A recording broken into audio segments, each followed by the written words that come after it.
Space Coast is getting a lot of activity. A lot of things are happening. You know, we're launching rockets every day now, so that brings people here. But there's a lot of great things to see and do here in Brevard County. And one of my favorite spots, which is right down the house from me, is my house is the Brevard Zoo, and we have Emma Reynolds, who is the Director of Strategic Partnerships, and she's here to represent the zoo. She's had a long career, excuse me, working with education and management and other companies.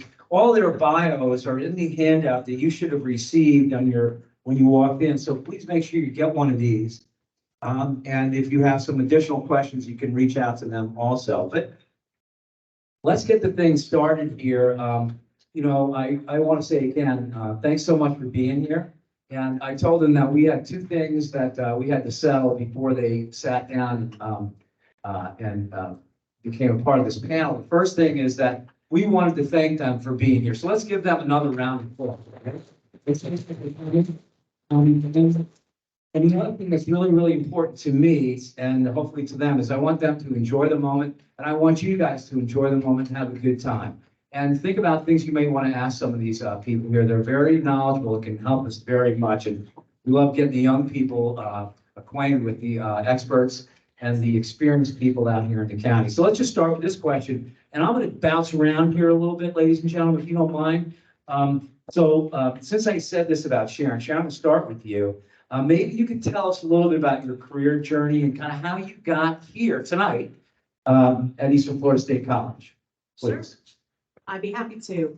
So I had a very non-traditional journey. I went to college and I thought I'm going to be a news broadcaster. And as part of my curriculum, you know, I majored in English, communications, radio and television, and also in Spanish. I got a minor in Spanish too. But I thought I was going to do that. And well, through my coursework, I decided I didn't like to see myself on television. So, you know, I basically through my coursework took a lot of different classes, business classes, a lot of writing classes. And that's kind of what I did. Well, when I got out of school, well, before I got out of school, I decided I would go to Spain for my last senior year. So I didn't do an internship. And when I came back and I had to get a job, it was hard because I didn't really have any experience. So I had to go out and I had to find, a job. And I fell into a job in supermarket banking. And basically it was a brand new program with a bank here in Orlando. And what they wanted to do is open banks and supermarkets. And they said, okay, you know what, you can go out into the aisles and sell checking accounts and loans. And, this is going to be what it is. Well, before we were even allowed to step foot into the supermarket banks, we had to go through a 4-month intensive training program on financial services. So we learned everything, soup to nuts, from compliance to marketing to, how to open an account to technology, which was really great because that kind of gave me a basis. I stayed there for a little while, but wouldn't you know, one of my customers in the bank ran a newspaper. And he said to me one day, you know what, would you like to come and work for us? And I said, yes, this is great. I'm going to get my shot at journalism. So I went and I worked for them for a while. And it was, again, the Sun newspaper group. It was a local group of papers in Orlando. And I worked for them for a while. They didn't do very well. And I was laid off. And I will never forget that day in my life. It was like a major thing. I was like, oh, I've got my first job and now I'm laid off. So I got a job in a technical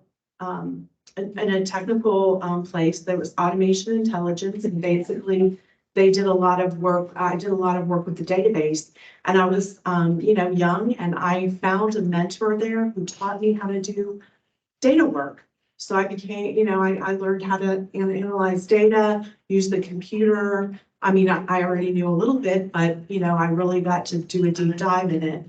Well, I stayed for that for a while and eventually was kind of lured away into teaching. And I taught for 7 years. I taught English. Again, you can tell, not a traditional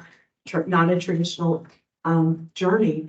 So I was teaching English and I got married and my husband had to move to New York and I was not certified in teaching. So when I got to New York said, nope, you can't be a teacher here. So I went and I was given a job at a credit union. And honestly, that's where my career really started. And my career path, I have worked in credit unions for about 20 years. But I give you that a little bit of history because as you can see along the way, I just picked up skills.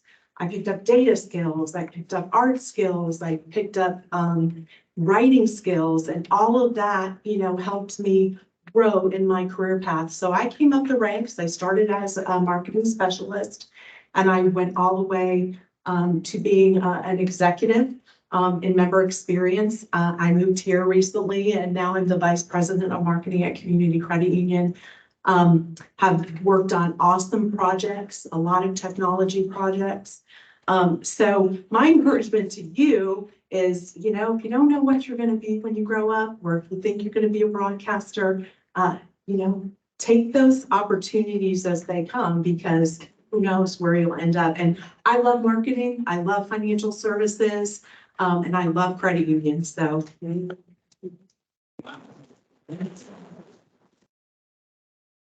So, Sharon, what I have here is actress, banker selling checks, a techie, a teacher, and now VP of marketing. Now that is a wild career path. I love that. I love to hear that. So I'll tell you what, let's just go right down the line here. And Alan, you might be a great guy to ask this question too. So can you tell me what you think the top three qualifications would be required for someone like you in your field? You're a consultant helping companies with their human resource issues, people issues, talent issues, right? Right. Maybe talk to us about the qualifications and the talents that you have to help these other companies.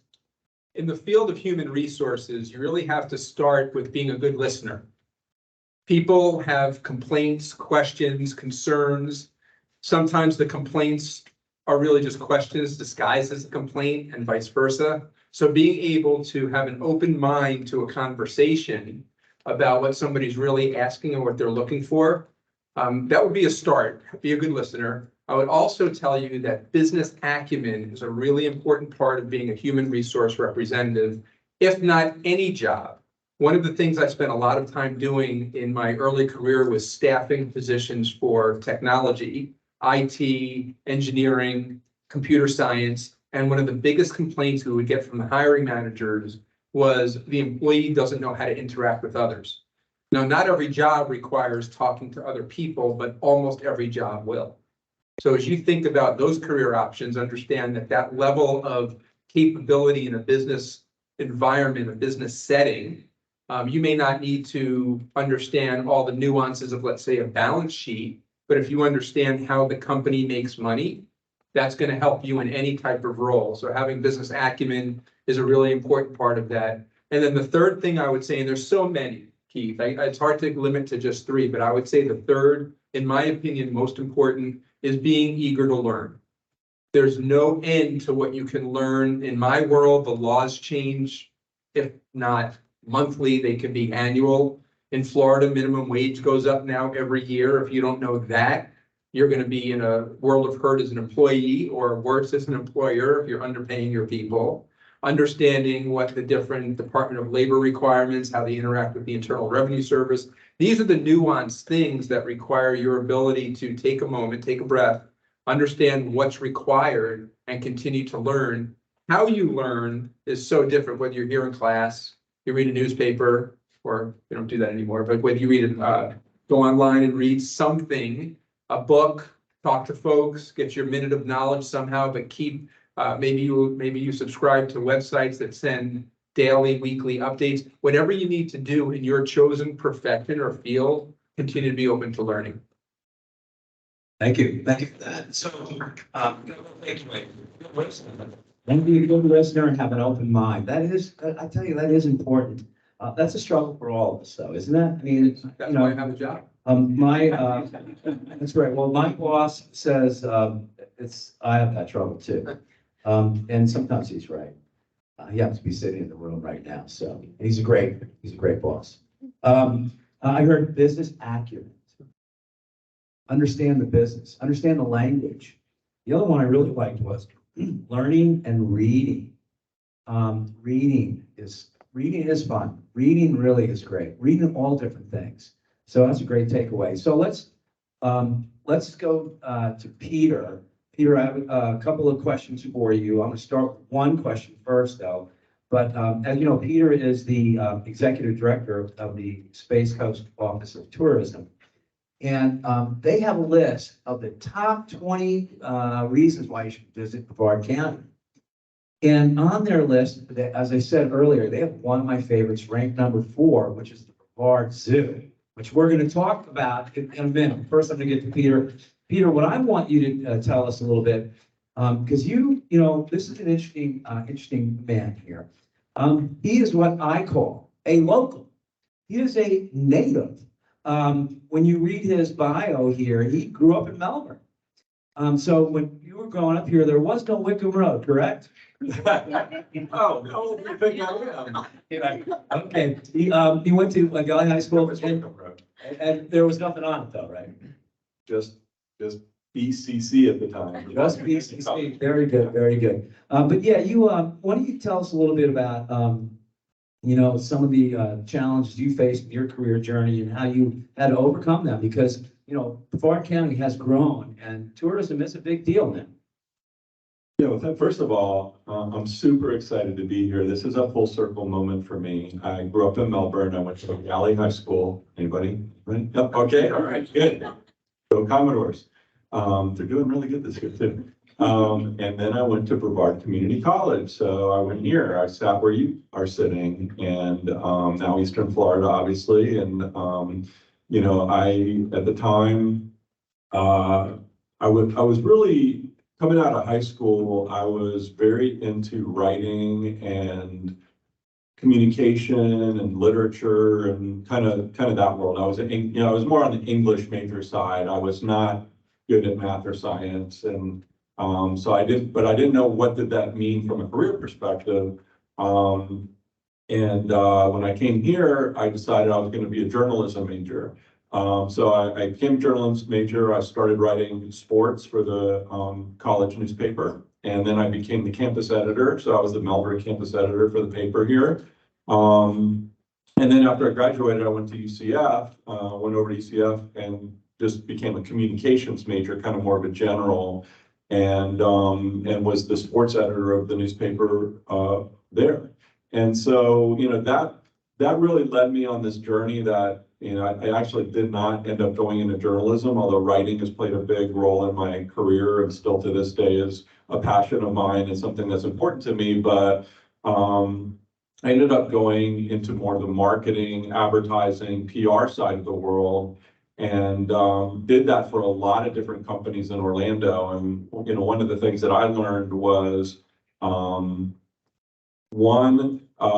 as soon as you can, get out there, whether it be through internships or part-time work or whatever it could be, but get into the work world while you're still in school, so you can kind of learn a little bit about business and a little bit about the way things work, and a little bit about what you might be interested in, because there's so many different kinds of companies to work for, small, medium, large, you know, and I've worked for huge corporations, and I've worked for small companies that, you know, maybe had 10 or 15 people. And so you really have to kind of decide what you like. But that was one thing I did really early on, was I got an internship. I got my bachelor's from UCF, and I decided I was going to go get my master's, but I wanted to work. And so I found an internship, and then they ended up offering me a full-time position. And that was kind of the beginning of my career very early on. And just learning from that experience, you know, I just realized, boy, really getting out there is so different than the classroom. And then from there, you know, after I graduated with my master's, I decided I was going to get into corporate America. So I went to work for a phone company. And then after that, I went to work for a bank. I went to work for SunTrust. So I've been in the banking industry, and then worked for a bank software company after that. So I spent about 8 years in banking. And, but I had, along the way, had worked for a tourist attraction, and I don't know if anybody's ever worked in the tourism business. Anybody worked in the tourism business? Okay. It's a really fun, exciting business. And, I always try to tell people, it's the hardest you'll ever work, but it's the most fun you'll ever have. And I missed that. I missed it. Corporate America was cool, and I get to wear the suits and everything, but I was like, I miss tourism. And so, AAA, which is, used to be the old American Automobile Association, but AAA has become a big, huge travel company, travel powerhouse, and their corporate headquarters is in Orlando, just north of Orlando. And so I got a job at the office, at the corporate office there, being the marketing director. And marketing and PR has always been kind of, that was my passion, and that's kind of how I really, wanted to be in that world, but I also wanted to be in tourism. And not long after that, you'll find you meet people, and contacts are really important in the business world. It's how you move from point A to point B very often. I got introduced to someone at the Orlando Convention and Visitors Bureau. And I had no idea what a Convention and Visitors Bureau or a tourism office does, but they were interested in my background and my history, and when I learned more about them, I was very interested in them. Well, I ended up spending 16 years working for them as their vice president of global marketing. And I just that was really kind of the path of my career that changed my life. And I traveled all over the world with them. I did marketing campaigns in probably 10 different countries all over the U.S. It was just an amazing experience working for them. And then I worked, after that, I went to work for a tourist attraction in Orlando, the Orlando Eye, or the wheel at Icon Park, it sometimes calls, that big 400-foot observation wheel. I ran the marketing and sales department for them. And then I was kind of in between some things, and I moved away from the area, and I heard about this job, and we are basically part of Brevard County government.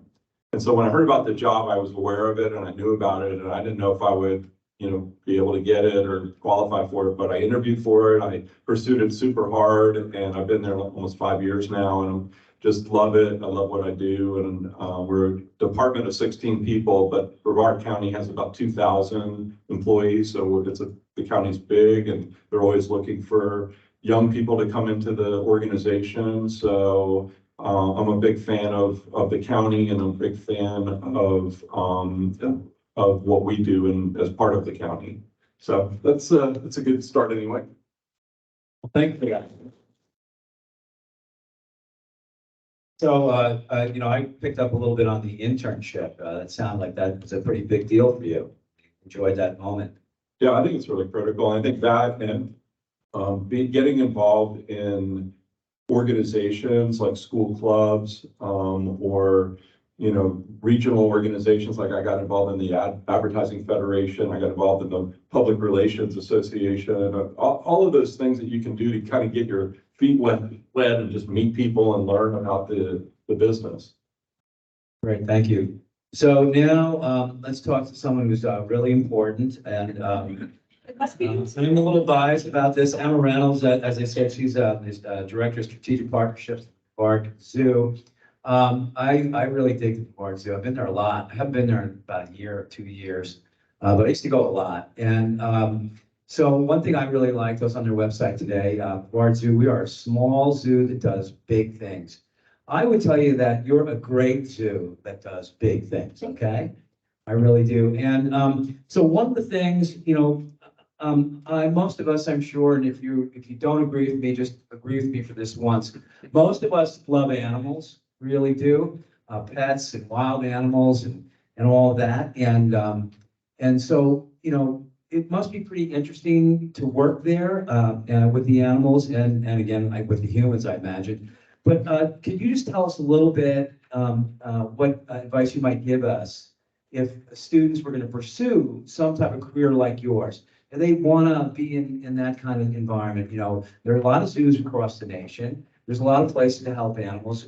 We love our animals, as I said. So can you share some of that with us if a student is interested in that? Yeah, good luck. I mean, it's a really exciting career. So, I work, when I took a job with Brevard Zoo, I have children and I went home and I told the kids and my daughter went back to her fifth grade classroom and she said, my mom's gonna work at the zoo as a zookeeper.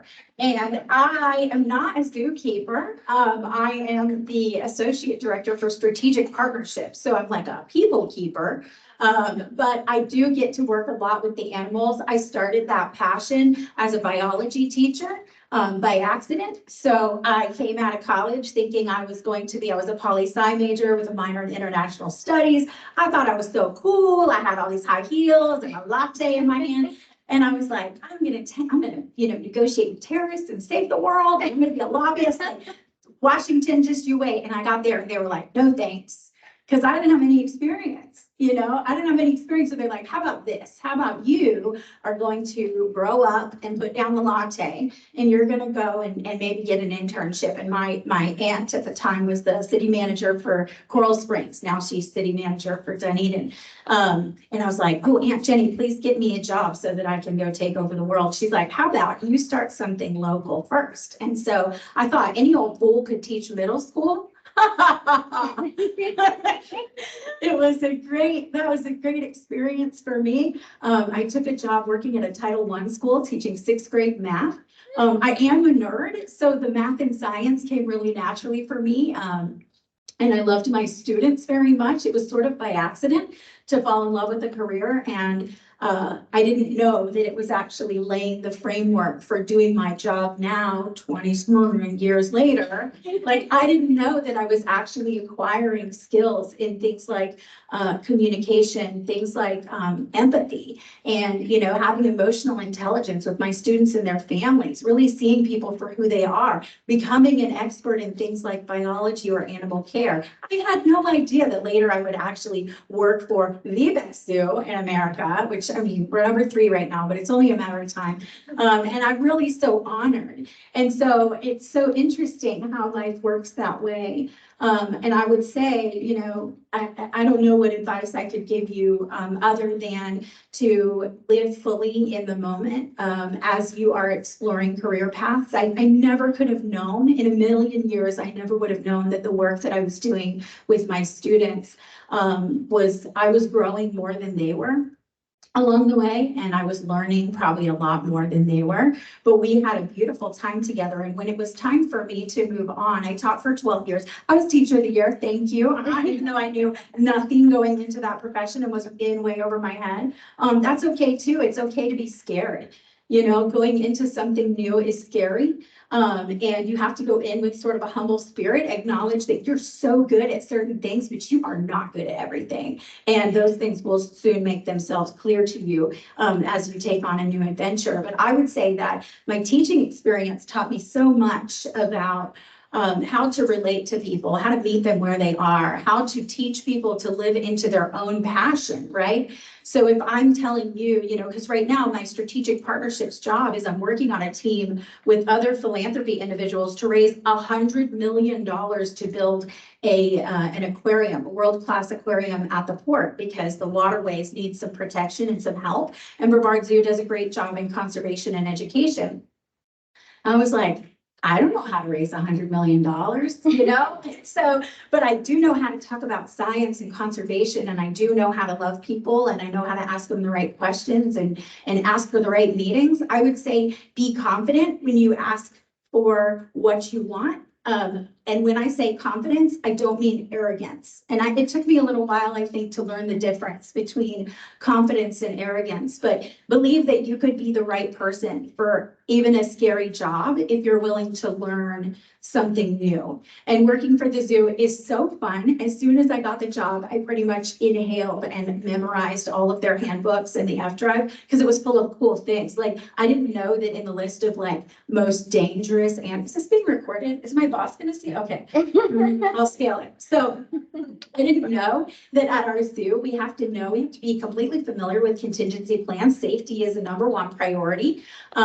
And I had no idea that river otters were quite so dangerous. And so now every time I walk by, I'm like, oh, you're cool, you're scary, They look so sweet. But there are these things that come up in my job that I have so much fun with. And it makes it feel less like a job, but I still work really hard. And some of the things that I do, and that I would recommend that you do, okay, this is gonna be kind of sexist, but I don't know how many of the men in the room like shop online for shoes, but it's really hard to do that, right? Because you're ordering shoes you never put on before. And have you ever worn someone else's shoes, like to an event? It's horrible. It's horrible and you're uncomfortable. And so I think sometimes choosing the right career path is really about trying on a lot of shoes and figuring out what's best for you. I can wear the cutest pair, but if they are not for me, then there's no way that I will move the way that I should. I won't be able to move at the right speed. I won't be able to go the right direction if I'm wearing the wrong shoes, if I'm trying to fit a mold that isn't mine.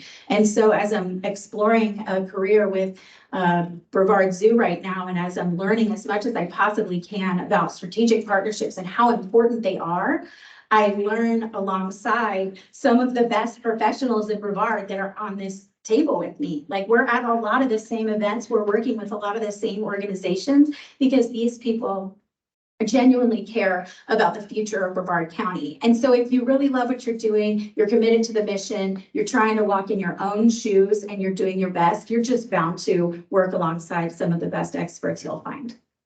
Wow, thank you for that.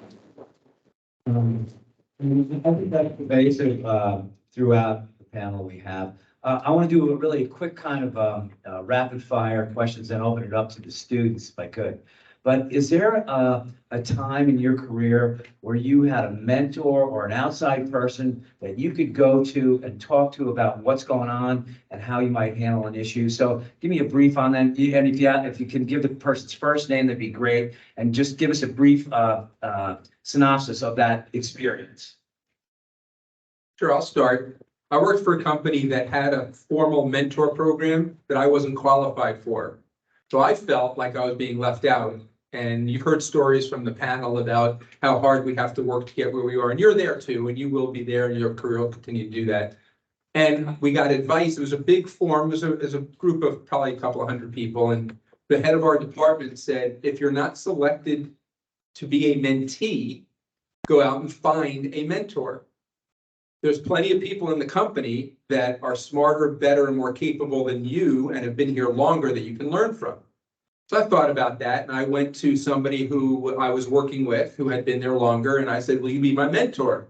And he said, no, I don't want to be your mentor. I don't want to be anybody's mentor, and I don't even know you, so why would I even consider it? And I thought, okay, but the big boss said I should find a mentor, even though I'm not qualified for the mentor program. So I went and asked somebody else. And that person said yes, and about a week later left the company. So then I'm thinking, okay, maybe it's not meant to be, but I didn't give up. And I asked a third person, his name is Armando Castorena. I'll never forget him. We still stay in touch. And I asked Armando if he would be my mentor. And he said, I would love to be your mentor. I don't know you well. You don't know me well, but I really like helping up and coming HR people. So let's do it. And we spent the next 3.5 or so years meeting every month, every 6 weeks. We'd go to lunch, we'd grab coffee, we'd meet in the hallway. It didn't matter. We stayed in touch. I learned just as much as I learned, a little bit more than him to start with, but he would tell me, like Emma said, that he learned just as much from me. And since then, I've done everything I can to find people I can mentor. When I was in corporate and we had a new person come in, I would at least get to know this person, to say hello, shake that person's hand and say, if you need something, I'm here for you. And then I'd find if there was an opportunity to be a mentor. And now I do it in my professional career. In my own company, I coach, sometimes gratis. I do it for smaller companies and nonprofits. And I just got for FSC also. And I'm just out there doing stuff to pay it forward because I'm able to, but I couldn't have been there had I not gotten that piece of advice and then taken the first step myself to ask people. So I would encourage you to think about that. Is nobody's going to hand you might get handed something every now and then, but really the best things come from you looking for them and persevering. Thank you. Can anybody else jump in?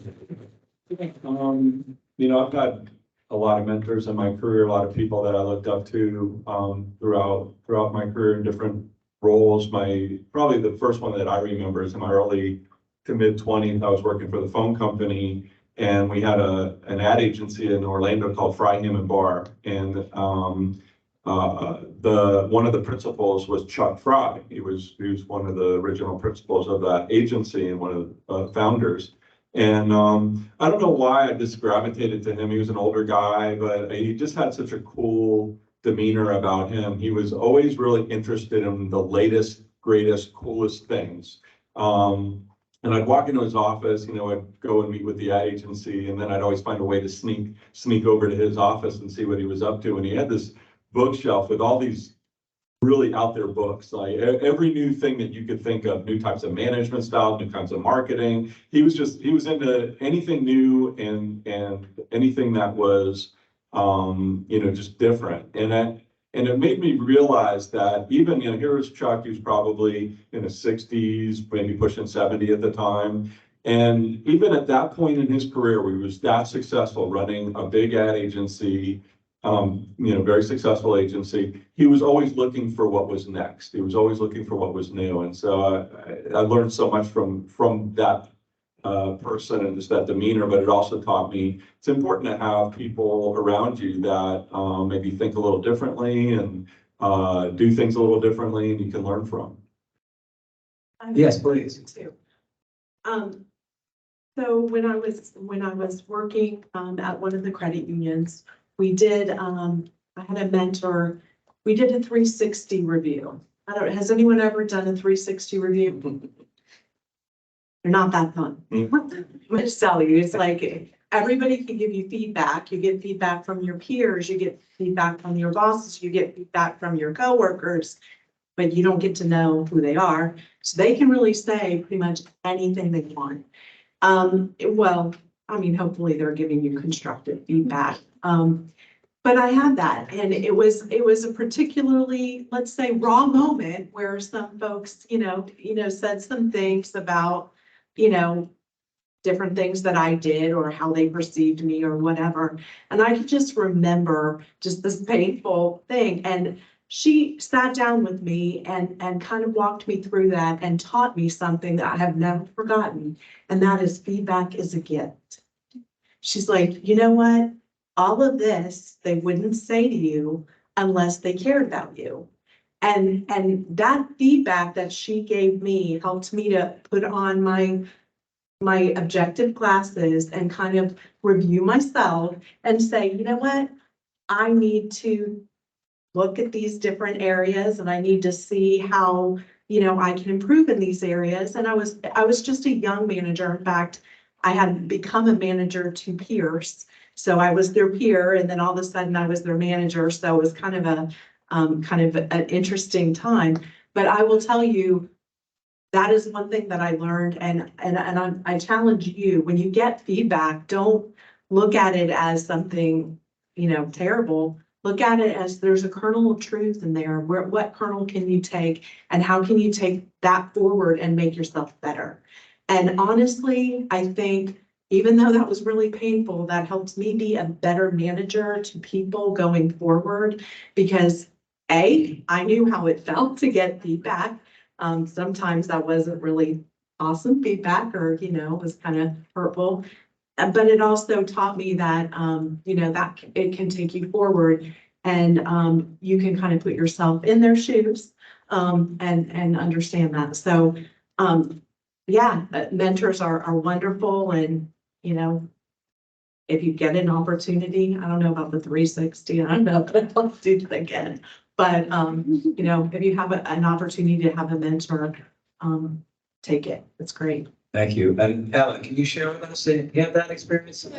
I've had an abundance of mentors, I feel like, all along the way. And the one that really stands out for me recently was my supervisor at a previous job. And he knew he was nearing retirement, and he needed to maybe back off a little bit so that once he did retire, the organization wouldn't crumble. And so he kept hyping me up and throwing me out into public speaking engagements, which at first is really uncomfortable, right? You're not just born.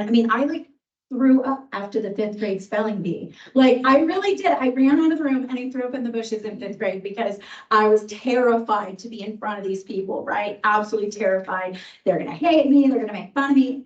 And I along the way have worked with people who taught me to be a little more comfortable in my skin and to walk into a room and pretend like, unless they say otherwise, most people really like you and you like them too. And that gives you confidence. But my most recent mentor was giving me a lot of moments where he was putting me out in front of people and just sort of like sink or swim, make the best of it, and it was so scary. But I think that the right mentor knows when to push and when to pull, when to challenge and when to support. And this is somebody who actually probably helped me fine tune my skills. I didn't know that he would retire sooner than I was ready for, and that I would be kind of left abandoned in certain ways. But I already had what it took because I felt like he really challenged me and walked me through that, gave me moments to shine and practice.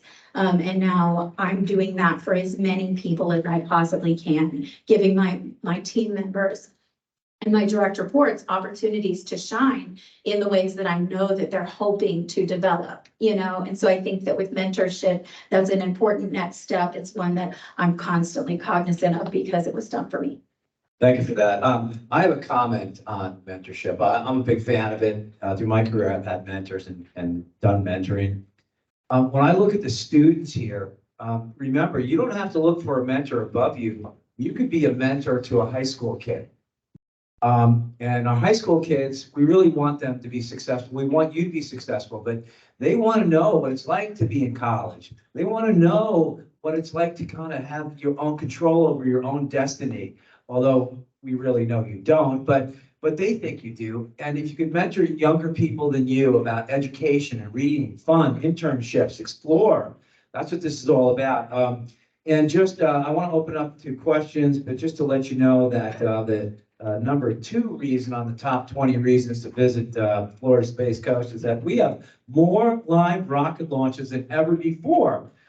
It's got to be once or twice a week. My house is shaking and the windows are shaking. I think it's phenomenal. I go outside and I catch the rocket launch. I think that's great. Think of the careers. Think of what's going to happen with that and all the other aspects of the companies and the things these people are doing. So with that, let's give another round of applause and let's go to the questions. So who wants to go first? You have a question? Yeah. In class, you always have a question. Yes,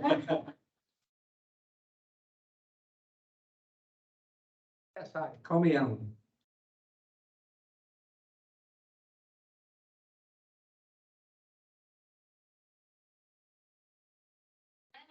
What qualifications do you look for in a mentor? Well, I love that question. Can you repeat that for us? Yeah, for sure. So the question is, what qualifications do I look for in a mentor? Which I heard as when I was looking for a mentor, what qualifications did I look for? Is that kind of where you're going with that? Yes. Okay. So in my case, I just wanted a mentor. I asked 3 people before one person said yes. So the first qualification I looked for was somebody in my field. So at the time I was a junior human resource representative. I wanted somebody in the HR department, and I wanted somebody who had been through some of the things I had been through, staffing and a degree in psychology. So, I did a little bit of research. But by the time I got to Armando, who actually had all those qualifications, it wasn't about that. It was about recognizing that I really needed someone that I could look to that might be able to help me. I will share with you, and I love what Keith was saying, that you don't necessarily have to find a mentor, you can be a mentor. And a lot of times when you do what you want to be, you then get what you're looking for. But when I looked for that mentor, I wanted somebody that I could respect. And I know that's a very broad term. I couldn't give you much more definition than somebody that I could look up to, that I would be comfortable going to with questions, that I felt was presentable. I will tell you honestly, the first qualification was he had to say yes, which he did. And then once we got to know each other, we had to, because getting the mentor or finding the mentor or being the mentor is one thing, it's continuing the relationship. So we had to show up when we said we would show up. I mean, I've mentored people that wouldn't show up to a meeting, so there's no mentoring there. So Armando and I both had to show up to the meeting as we said we would, and if we couldn't show up, we had to communicate. So those pieces make for the mentor-mentee relationship, and then you build from there. Thank you. Can I add something before we move to the next? Yes. I've got a lot of, I'm so shy. Give me that question. I think that, another thing that was really successful for me recently is I selected a mentor who had a very different temperament than mine. And a different, everything, different skill sets. She was stronger in a completely different area, at her workplace and had a very different job than I had. And it kind of forced me also into some, I think, healthy conversations with someone who's very different. Because if you choose someone who is just like a mirror image of you, but a little older, sometimes you're just having a great time, but it's an echo chamber. You know, so I really liked having a new perspective from a new personality. Thanks, sorry. Any other questions? Yes, one right here.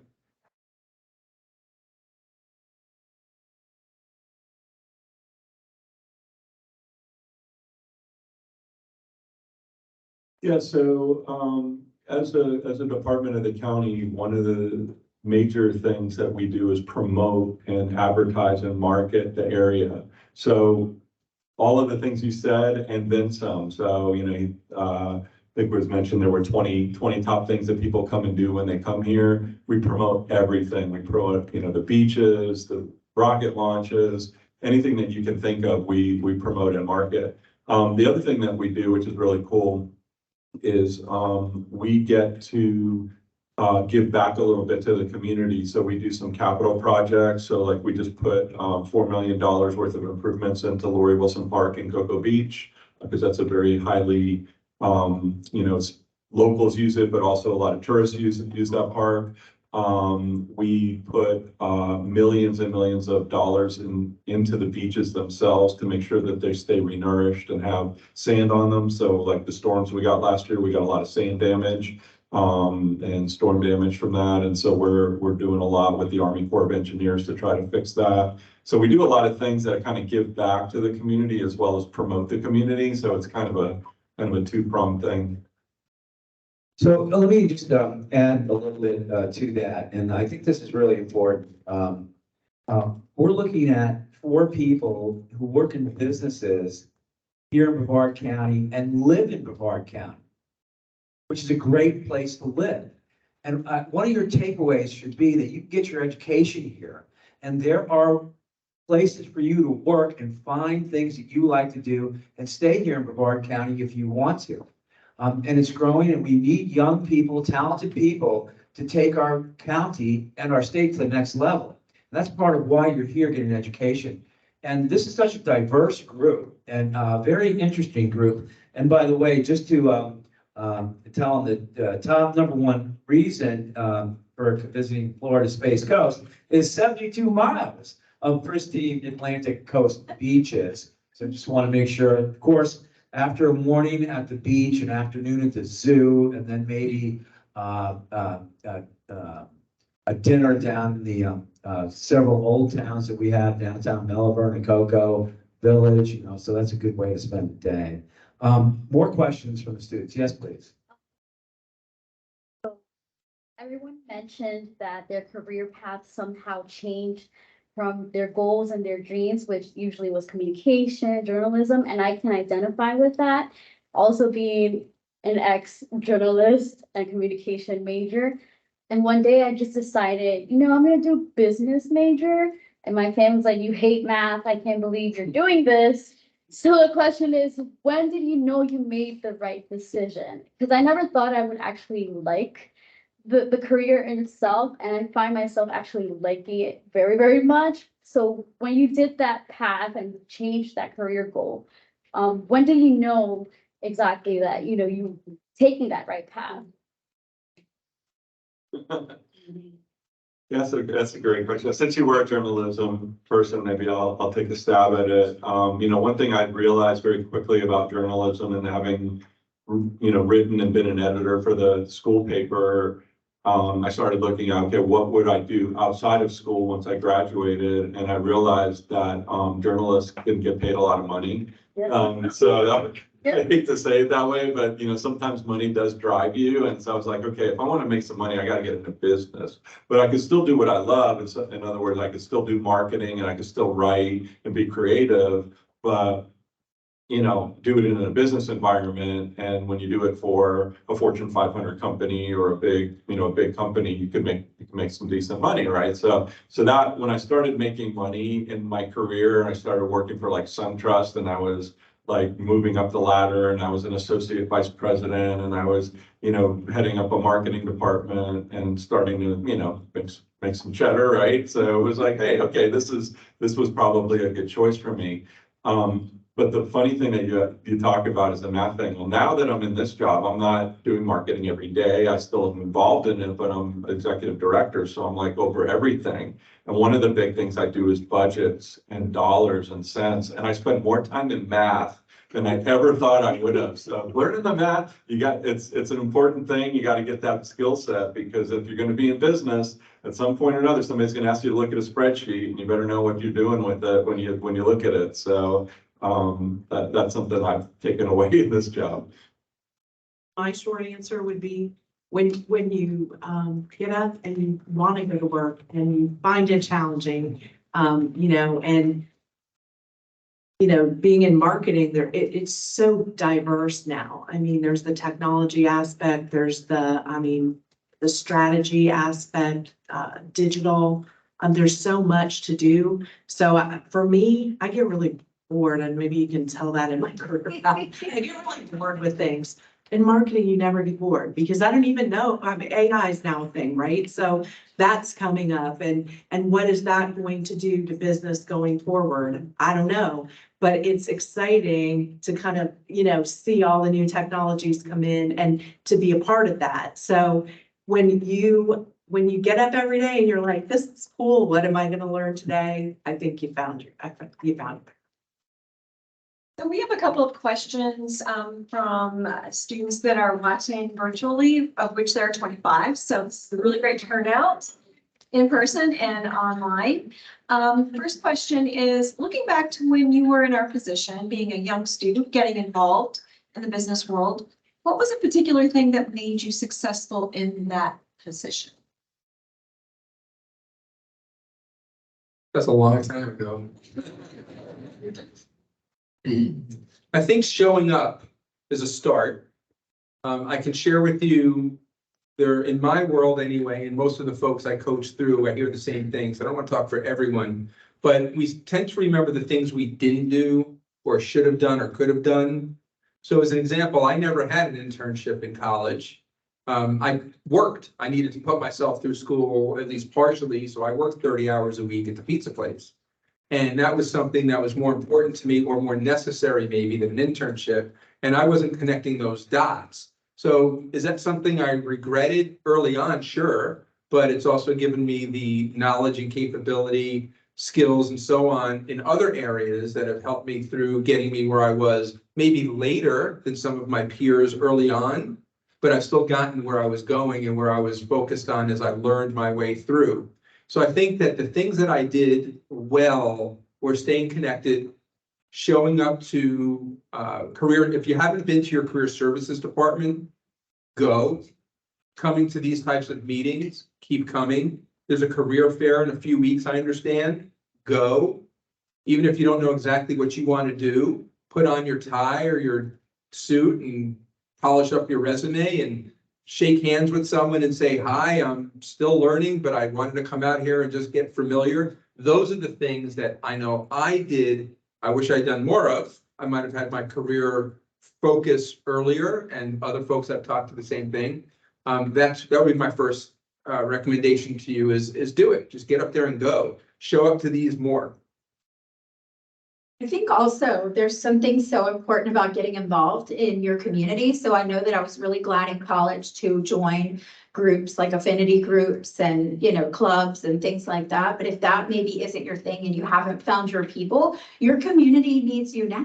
And you're very much an important part of this community that we're serving in and growing in. And that really builds a network of other people that you can talk to or that you can ask questions. You know, What do you do? How did you get there? Do you like it? You know, what would you do differently? I mean, you're interacting with people of all different walks of life if you join some community groups, and maybe talk to people in multiple ages and stages of their career, just like you're doing now. And you're already doing awesome. A+ for you today, because you're here, or watching and asking questions, but get involved, like go out there. Even if you're introverted and it's scary and they're strangers and you don't know them, just go in and just say hello, kind of like, you know, like Alan was saying, introduce yourself and sort of go in humble and excited. And that energy seems to mirror back to you. Yeah, I would say 100%, because when I was first starting in my career and I was getting along really well, I mean, there was nothing wrong with where I was headed or what I was doing, but I got involved with the Advertising Federation. I joined the Young Professionals group, and I started kind of, first of all, met great people there and just really enjoyed being with them. But beyond that, I started getting really involved to the degree where I was becoming an officer of the club, and then I eventually became president of the club. And the leadership skills that I built there, I couldn't get that at work, because I was, you know, I was down here, right? And there was all these people on top, you know, ahead of me in terms of their position. But by joining a club like that, I could be president and I could really build my speaking skills, which I really wasn't very good at public speaking. I was scared to get in front of people. After I did that, I all of a sudden, like, I learned how to do it and I really enjoyed it. And it actually led to me starting to become a college professor at night and started teaching classes at night. And it just led to all these other skill sets that I never would have gotten just by being at work. So joining a club and getting involved in things, I think that's a super way to kind of help your career along. And I'd say, always do the best you can and have a great attitude about it. You don't know who's watching. In my career, you know, people would see me and they'd see my attitude and opportunities would appear. So, you know, always do the best you can. And maybe it's not the best of the whole company, but it's the best you can do. People see that. And it translates into opportunities. Thank you all. A few more questions. This is a good one too. When you're reviewing a resume, what jumps out that immediately makes you go, wow, I have to interview this person? Just got done looking at about 100 resumes. And we hired somebody actually, so as a marketing director, as a matter of fact. So, you know, let me put it in terms for you guys, because I mean, obviously I was in that position. I was hiring for somebody with experience with that kind of background. And I was looking for someone that maybe had worked in a tourism office or had worked in at an attraction or had done marketing in some area that was similar to our business. But if you don't have the background and the skill set, and you're younger, I am looking for people that are involved, that are involved in the community, that might be volunteering. And I don't care if it's paid or not. You know, if it's a volunteer thing, that's great, do it, you know, and put that on your resume. You know, anything that you can show on there that you are active and like to get involved, and you are, you know, somebody that you're not just, you know, going from job to job to job, but you're really just trying to contribute to the community. That's really important. Renee, I'd like to flip that, because the jumping out, so Peter looked at 100 resumes, hired one person. Right, think about that. What I think I want you to think about is what would get us to reject a resume pretty quickly. And many people think about, oh, I check spelling and grammar. No, you don't. And besides the spelling and grammar, there's formatting, there's the layout of the resume. It's got to be visually appealing. There are a whole bunch of smaller, what we call in our world, the soft skills part of it. Once you get past that, which is statistically close to half the resumes will immediately get rejected for some level of non-conformity to a standard, because you got somebody looking at 100 resumes, they don't have time to think about why this is on the second page or the first page. Think about your objective statements or your summary statements. Now, maybe they talk about, so we're talking about the Office of Tourism. Hey, I'm so happy to apply to L3 Harris, and Peter's got a resume. So you're sending resumes earning for that job. This happens. And I would encourage you to take that extra couple of minutes to look at it. Once you get past that, your resume has to match the job. So try not to take it too personally if your resume is rejected. You can only have one, right? And a good 75% of the resumes don't even make it past the first screening anyway, in some cases because they don't match. So once you get past that point, you have to match the job. It's got to be compelling to the role. You want to take in your resume, a couple of things it's easy to put a laundry list of the things you do. I show up to work on time. I check the cash register. I open up the door. Okay, great, but why? What does that mean? How does that turn into a business or a help or something that means something to the person you're doing it for? If you can put a little bit more content and context into your resume, that helps the reader who has 100 resumes discern somebody that put a little bit more time, energy. Maybe you don't have the exact skills, but you have the time. You've controlled what we heard before about controlling your controllables. So focus on that kind of thing too. That can help. And like for marketing, if you have a portfolio or, you know, a link to something, that can always help, especially if you're in an entry. When I'm looking for an entry level position, if you have something for me to see, you know, that kind of helps. That'll at least get you a couple extra seconds and in the look-see process. But you know, everybody said it, having those skills is really important. So find ways to get those skills. Go out, volunteer, you know, if you're newspaper, get involved so that you can put something on that kind of relates back to that job. Yeah, and to that, so what I'm really, the essence of that whole point is you can't control what the hiring manager is going to like or not like, but you can control how your resume reads, how it's presented, the errors that maybe not apparent because you look at it 100 times a day, but you need to figure out what's in there and make sure it's a clean resume. So control what you can control and then we handle it. And on that note, we have those services here for students who are trying to put together a really good resume. So take advantage of those services. Was there another question from the online community? There is. How would you go about applying to the company if you're in your final couple of semesters of college? Would you list off the skills you've learned to that point? How would you approach the company people present? This was taking place in a career fair setting. I'm happy to read it again. Can, yeah. Sure. How would you go about applying to a company if you are in your final couple of semesters in college? Would you list all the skills you've learned up to that point? How would you approach the company or people present if this was taking place in a career fair setting? So can I start again? Know who's at the career fair. Take a little bit of time to research. I believe that we always know what companies are going to show up. Some show up at the last minute, but you have phones. If you need to do a quick research, if you company you weren't ready for. One of the big, I've done hundreds of college recruiting sessions. And one of the things that we always, we laugh about behind your back when you leave. When people walk up to the table, though, right? So imagine this, right? Eastern Florida State College, they come up and they say, "Hi, I'm really interested in working for Eastern Florida State College. Can you tell me more about what Eastern Florida State College does?"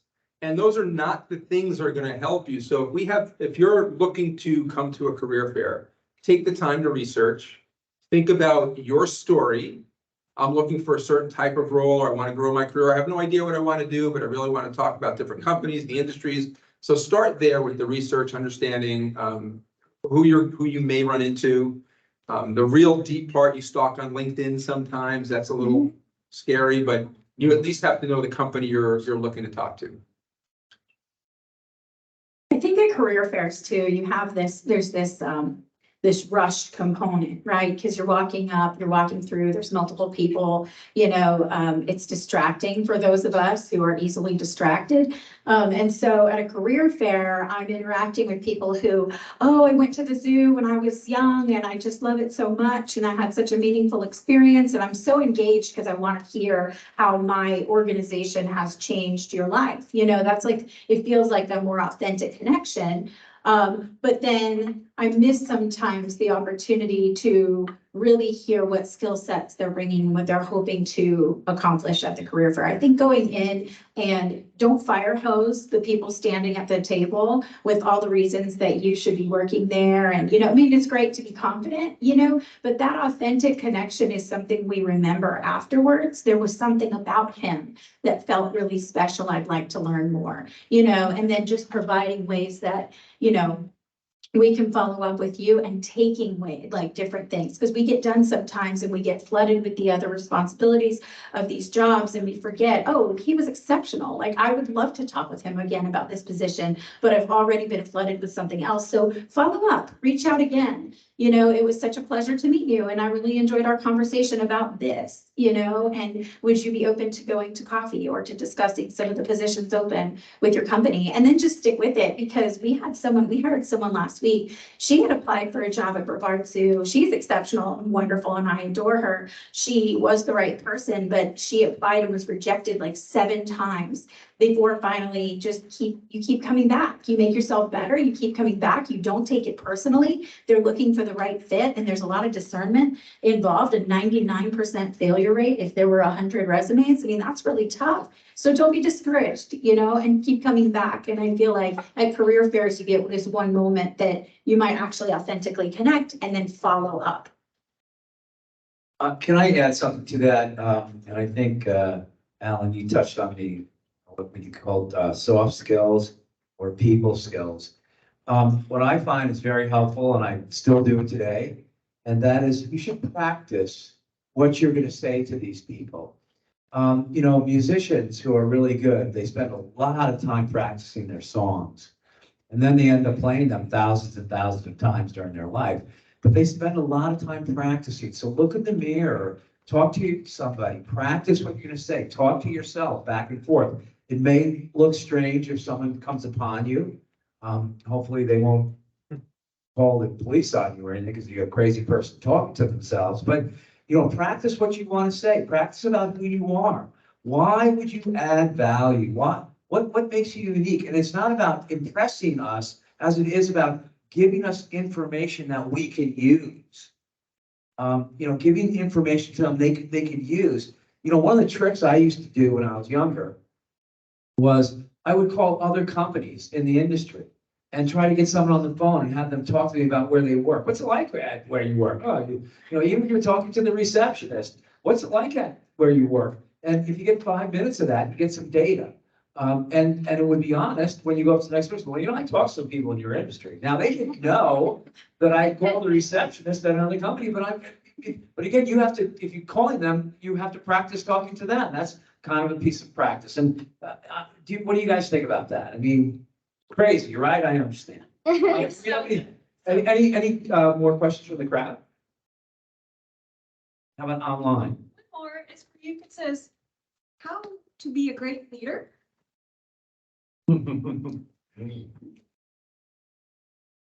Teach a master class on that. Phone on that, right? Yeah. First of all, leadership skills are learned. There are people that have natural traits that make them good leaders, but you can learn to be a good leader. And one of the things that I've learned through my career, in terms of how to advance, is the better you are at a leader, the more leadership opportunities will be presented, and that will help grow your career. And, when you start having employees that you can coach and mentor and bring along and help them, that makes you better as well. And the thing that I've learned about leadership is you never stop learning. We take classes. We have, the county has an executive leadership institute, and it was an 18-month course that I went through.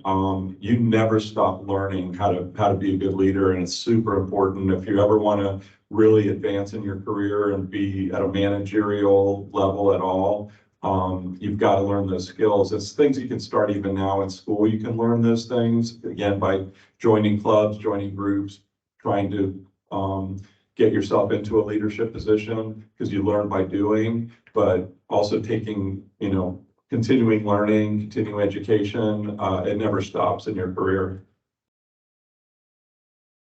I used to, oh, go ahead. No, I want to hear what you have to say. I was gonna, agree with Peter for sure that many folks, the ones that I speak with for job change or through HR especially, the less humble, the more certain they are that they're a great leader, typically the less leadership acumen they really have. Right. It's the folks that recognize that there's so much more to learn from themselves, from each other, from their staff, we joked about a 360.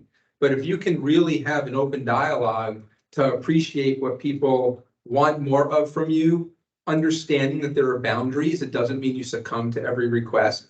But the more thoughtful the leaders are about their own shortcomings, areas for growth, ability to learn, the better leader they are. But you have to start somewhere. So think about your leadership experiences, your capabilities, what you've done as a leader in your life, grade school, high school, college, adulthood. Where can you show that you've done some leadership and leverage some of those things that have worked well for you? And I think that as you think about leadership and as you think about becoming a leader, classes, mentoring others, watching, learning find a good leader and see what that person does. Those are the types of things that'll help. I have a comment on that too, sorry. How many teachers are in the room, instructors, faculty? Couple, okay. And rest of you are students, right? Most of you students. One area that really demonstrates leadership in young people is accomplishing the responsibilities that you've been given. And my students know that I really hammer them hard about doing their homework and trying to do it every day. I teach accounting, and I tell them the best way to learn accounting is to try to do some accounting every day. It's like a musical instrument. You got to try it and do it every day. You have to practice. And leadership skills are about accomplishing things and honoring your commitments. If people think you won't honor your commitments or you won't accomplish the things you said you'd accomplish, whether you get a great grade or a medium grade, that really demonstrates that you're lacking in these kind of skills. And it really matters now. And again, everyone wants to get A's. I get that, and life happens. But think about that as a student in a class. We love it when students want to, get their homework done and are doing that. And it is a big deal for us. We recognize that, and it can move the needle at the end of the semester. And I tell my students that all the time. If there's something that's a little off in terms of your grade, if you were working hard and showing the intent and the skills, really putting out and really, putting an effort in there, that can move the needle 1 or 2 points and help your grade. And, I just want to say that on behalf of the faculty that are in the room. And I have one of my students here too, and she does her homework. She works hard. And she's earning top grades. She doesn't mind me telling you that. And I expect it to continue. So Can I add to that a little bit? So in the work, and I'd love to hear the panel, my fellow panel members, all of us in the business world. I'll share with you what it looks like in the business world at some very first levels. Do you show up to work on time? If you want to be a leader and you want to manage a staff and you want to grow in the company, can I rely on you to do the little things? Because if I can't rely on you to do the little things, there's no way I'm going to rely on you to do the big things. No matter how educated you are or how much experience you have, if you're regularly late to work, or you're regularly complaining about car trouble, or you're regularly, if you're not doing those basic things, what we were just talking about, that's where it starts. So I would encourage you to think about what that means to you and where you want to get to, and how, whether it starts in school, showing up to class on time, staying the full day. Every handbook I've ever written or worked in talks about work hours and the work week. You have to work a full day. Do you move lunch early because you want to leave every day? I mean, just there's things that you have to think about in the workplace that matter for your supervisors and your peers to understand that you can step up and do the things that are extra. So I have a little different philosophy on leadership. I never set out to be a leader, but I almost a servant. So those folks that are in my charge, that report to me, I'm there to help them. And I think maybe that comes from being a teacher. I started out that, and I want to help them. I want them to learn. I want them to succeed. And so, I guess that's servant leadership. To me, it's kind of like, how do you become a leader? Well, you need to do those things that he's saying. You need to be really excellent at what you do so that people want to follow you. Because, okay, yes, I have a title, but that could be nothing if nobody really wants to follow me. So be excellent in what you do and serve those people in your charge. So to me, that is really, leadership.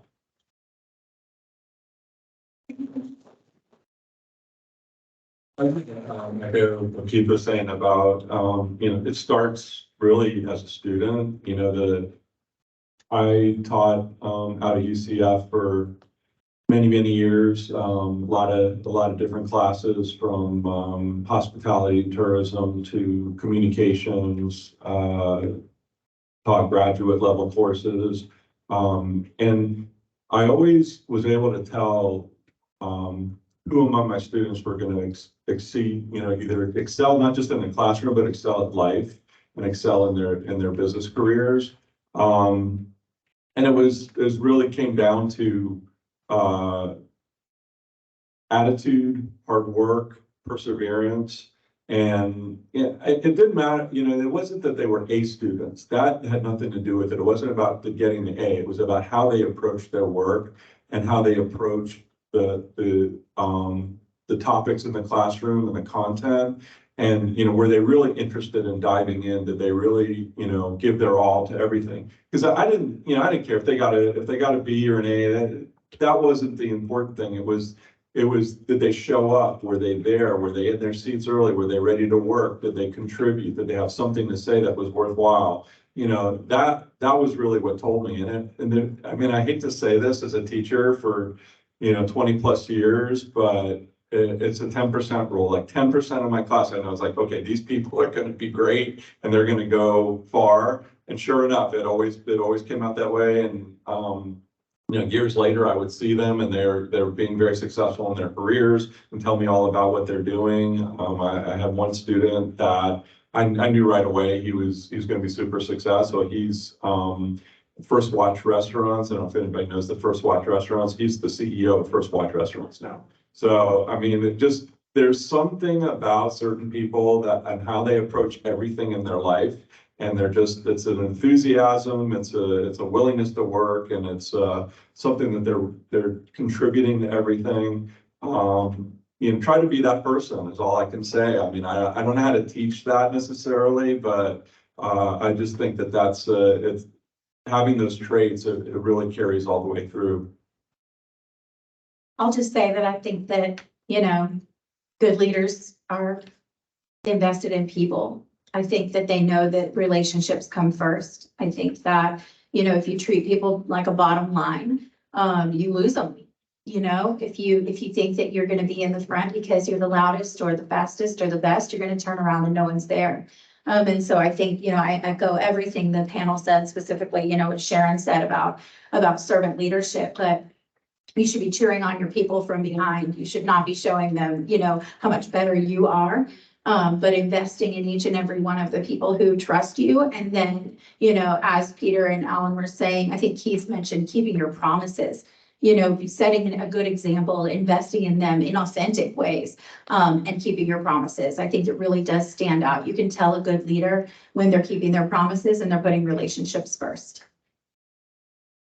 And a quick shameless plug, if it's okay, before it sounds like we're wrapping up, but so I talked about being a teacher. I have the pleasure of teaching a course here for the first time next semester. If you're in the business track, it's Introduction to Hospitality and Tourism. I'm super excited about it because it's what I do every day and so I live and breathe it. And so I think it's going to be an amazing course. It's a hybrid, so it'll be taught in the classroom, but it will also be taught online.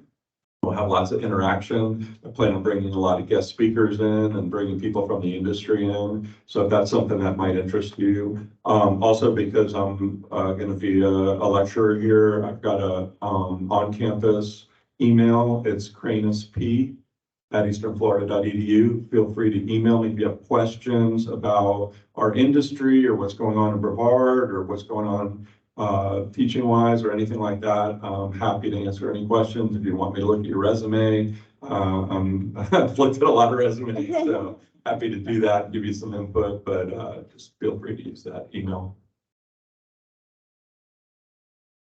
Well, let's give a big round of applause to our, thank you very much. Excellent. Everybody, really want to thank you for coming out. Hopefully you learned something here today. Actually, I learned a lot. I'm really thankful for you guys being here. Really, we really appreciate it. One more time.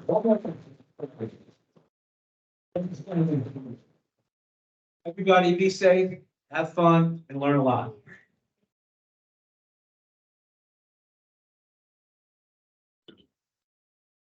Sure.